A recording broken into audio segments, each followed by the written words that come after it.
So this first section is on culture and the employee experience. And as you've seen, culture is very much in the media spotlight right now, as we're seeing the biggest change in working practices for a generation. The sort of gradual changes in working that we might have expected to see over 5 years have been compressed into a matter of weeks as everybody's going online, they're communicating remotely, they're using video calls, sometimes for the first time. But culture's more than video calls, or it's more than the house party quiz that we do at the end of the day. It's very much at the heart of how we work. And so if you're changing how we work, culture's a critical element of that. And that's really what we'll be looking at in this session. We'll be thinking about client feedback and data that we've seen. We'll be looking at barriers to transformation and then considering the impact of the lockdown and what that means for organisations going forwards. So if we step back and say, what is culture? I'd summarise it as the way we do things around here.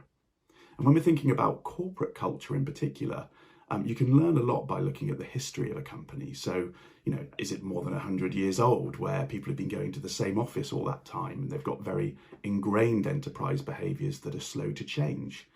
Is it a startup where they're inventing it and they're assembling a team as they go in terms of leaders and practitioners?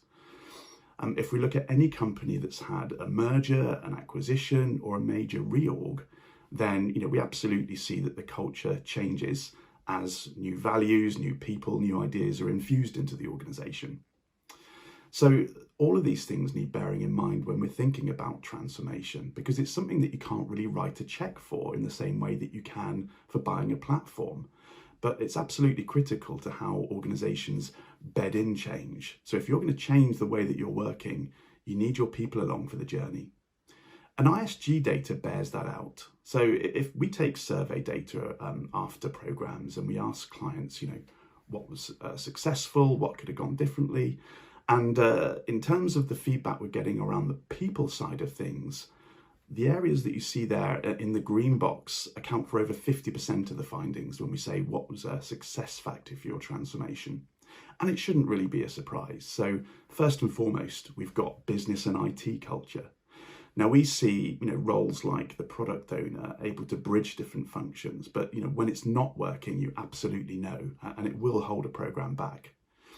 If we look at accountability for results within the team, again, that's one you can't really write a check for, but if the team know what they're doing and they're responsible for those outcomes, you can see the difference in delivery. And that rolls into collaboration, communications, and overall that team enablement. So these are all factors that go into a positive culture and an engaged team, and clients, clearly recognise the impact that can make. But the reverse is also true. So I think a lot of us have seen this study in the high level figure of 70% of transformations fail. And behind that, approaching 2/3 are down to people issues. Now, there's probably quite a few of you, tuning in now thinking, that's probably too low. I think it's nearer 100%. And whether you're right or not, I think for me, the figure that really stands out is the 5% invested in change management. And when we talk to clients about what they might have done differently, this often comes up, beyond investing in the technology, they feel in retrospect they would have liked to invest a lot more in change management to really make the transformation stick. So then if we think about some of the barriers in the organisation that can hold back transformation, at ISG, we talk a lot in stakeholder workshops, we do interviews, we do retrospectives, and we ask, what were some of the things that held you back? And if I summarise that feedback, it's probably in these 4 areas. So strategic apathy. Bluntly put, if you can't articulate the changes that you're going to make in terms that employees actually care about, guess what? They're not going to. So we often see people falling into the trap. The executive sponsor wants to communicate the change that they're going to make, and they talk about it in terms that mean something to them, not really thinking about the audience that they're going for. Or they, fall into the trap of talking about it in abstract terms. We want 10% more there, we want 10% less there, rather than why the changes are happening and what that means to people in the organisation. So when that happens, that there are a couple of areas of impact. that there's a gap in people's understanding. So they might either check out and think it doesn't apply to them, or their contribution doesn't matter. Or worse, if there are unclear areas of your strategy, then people will infer their own. And we see this risk when we're thinking about things like automation. If you're not clear on why the changes are taking place, people will, gossip and talk about that. And the water cooler becomes your key forum for corporate strategy. And this leads on to a topic that I call accidental leadership. The idea is any interaction that you have with your people, that they're going to take a message from. So accidental leadership means unwittingly sending negative messages about the changes that you're making because your behaviour doesn't match the rhetoric. We've seen people, say they want to drive agile through the organisation, but then their decision-making process absolutely doesn't reflect that. And so what happens is, the people working for these leaders, they take cues from the behaviour that they see rather than the messages they're told. And that sends them a message about, are we really taking these changes seriously? Should you? So that can have a real impact on transformation and how it's bedded in through the organisation. Now, something that's related to this, I've sort of jokingly called it empowerment FOMO, or fear of missing out. But, when we talk about empowering teams, in large enterprises, there are a whole chain of different stakeholders and people that really do want to be involved directly in decision making. And if they don't see that that's happening, they're concerned somehow that they're ceding power or that they're not as visible in the organisation. Likewise, there are a whole range of stakeholder areas that want to make sure that their say is taken into account during a project. And so they will set up lots of meetings or hoops to jump through to make sure that that happens.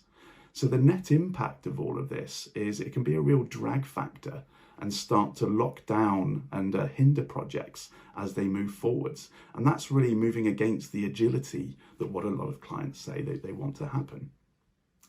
So the product of these three is what we would call the corporate immune system. I realise it's an interesting term for the times that we're living in, but it really does describe the collective behaviour of organisations when changes are being brought forward. It's not one stakeholder banging the table saying, I don't want this to happen. It's actually hundreds of micro interactions due to the three factors that we've just talked about that chip away at the momentum of change, so that gradually things go back to the way they were over time. So when we're looking at evolving corporate culture, if you look at the values and the behaviours on the left, one thing that clients are really starting to recognise is they take time to implement. So if you really don't have that risk tolerance, you want to make sure that everything's completely locked down and that you're in complete control of everything, then that takes time, review cycles and bureaucracy. And even in industries that have been perceived as slower changing, like financial services, they understand that if they want to be competitive, they need speed to market and shorter decision cycles that are customer centric, all of these things that you see on the right hand side. And in order for that to really happen, leaders need to be asking themselves, what can I do to enable the teams? What can I do to make sure that they're successful, rather than that legacy command and control model? So if we look at the impact of corporate culture and the lockdown, that's been compressed into weeks and people have had to think that way. So in general, what clients are telling us is in terms of leadership visibility, that's been pushed right to the fore. So we've had people who traditionally they're saying, if I don't see you in the workplace, you better be on holiday or you better be sick, because otherwise I don't think you're working. That's a legacy model that's been blown apart by current events. And, leaders have had to think about the people impact of changes of the lockdown. They've had to consider how they're feeling about those changes. They've had to be very visible in their communication.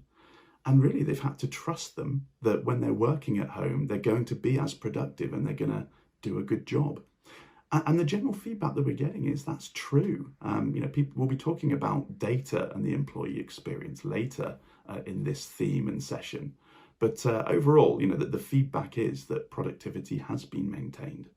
But in order to make the changes and get people working from home, then we've seen, shorter decision cycles, we've seen action-oriented leadership, and people have naturally been driven more to more effective communication and collaboration, both at home in the evening doing the house party quiz that we talked about earlier, but that's carried into work as well. And in general, people are recognising that that's changed the work culture and that things won't necessarily go back to exactly where they were when they return to work. And at ISG, we've done webinars and communications about moving forward from the lockdown and the 3 phases that we talked about earlier in the day. And actually work cultures at the start of that. So as clients are thinking about, what do they do with their cost base, with their delivery ecosystem, we're encouraging them to think about, are there behaviours or cultural barriers that contributed to their legacy state? Because this is an opportunity to do something about that. But moving beyond, the dust settling and thinking about what they need going forwards, clearly customer behaviours are going to change. New ways of working will have to be put in place. That old legacy model needs to be more robust. People are talking about operational resilience. So that means, investing in new working models, and that's clearly putting people at the heart of that change. So when we're moving forwards, communication with the teams and really thinking about their employee experience, that's the key to making sure that they understand how the working model is going to evolve. And in general, if I'm summing this up, I would say, behaviours at the workplace are the symptoms of culture, for better or worse. It's what we do, the decisions we make, the performance management that we undertake. It's very much, how we work shows the culture that we're in. And the cultural impact of both the lockdown, but also, major transformations. You can't tell people the culture that you want and mandate it. What you can do is put in place the environment for those new values and behaviours to grow. But if you're going to do that, you need to understand the working environment that you have. So the overall megatrend that we see emerge is in the same way that firms are looking outside at the customer experience and using data and qualitative feedback to understand customer needs, preferences, and what would help them be successful. A lot of those disciplines are being turned inwards to look at the employee experience. And that's where we come back to change management. I would argue that over the next couple of phases of returning from the lockdown, that's going to require a change management exercise in itself.